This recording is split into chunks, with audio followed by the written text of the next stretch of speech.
আসসালামু আলাইকুম ভিউয়ার্স। আমি অনেক ছোটোবেলা থেকে এই মানুষটাকে দেখে আসছি আমাদের অত্র এলাকা দিয়ে ঘোরাঘুরি করে। হঠাৎ করে ওনাকে আজকে সামনে পাইলাম, আমার অনেক ভালো লাগে, অনেক ভালো লাগার একজন মানুষ। আজকে সামনে পাইলাম, ওই যে বিয়েবাড়িতে খাইতে আসছিল। আজকে ওনাকে ছোটোবেলা থেকে দেখে আসছে এরকম। আজকে গরমের দিন থেকে হয়তো 2টা গায়ে দিছে, কিন্তু শীতের দিনে 15-20টা গায়ে থাকে। তো ওনার কাছ থেকে আজকে ওনার পরিচয়টা জানবো। আপনার নাম কি? আপনার বাড়ি কোন গ্রাম? গয়টা। আপনার বাবার নাম কি? আপনার দাদার নাম কি?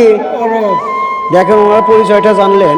উনি রাস্তাঘাটে আমার পরিচিত ভিউয়ার্স সবার সাথে যদি দেখা হয়, ওনাকে একটু সহযোগিতা করবেন, আর ওনার গায়ে কেউ হাত তুলবেন না, ওনার সাথে কেউ খারাপ আচরণ করবেন না। কারণ আমি ছোটোবেলা থেকে দেখে আসছি উনি অনেক একজন ভালো মানুষ। সবার কাছ থেকে টাকা চায় না, কিছু কিছু মানুষের কাছ থেকে ওর যখন ক্ষুধা লাগে তখনও চায়। আর আমাদের বাসায় আসছিল পান খাওয়ার জন্য, আর বিয়ের দাওয়াত ওকে দিতে হয় না, ও অটোমেটিক পেয়ে যায়। সবাইকে ধন্যবাদ।